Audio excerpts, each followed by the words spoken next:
If you're into technical analysis for stocks, you might have heard of Trendspider.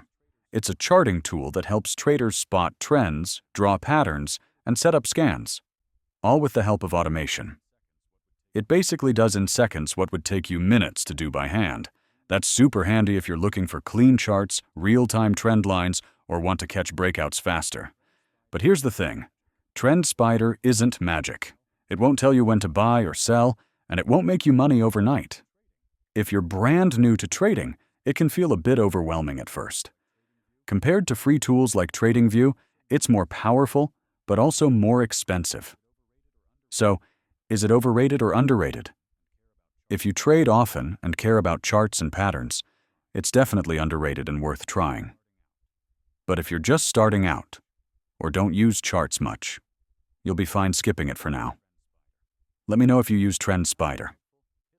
And if you found this helpful, hit like and subscribe for more honest reviews every week. See you next tutorial.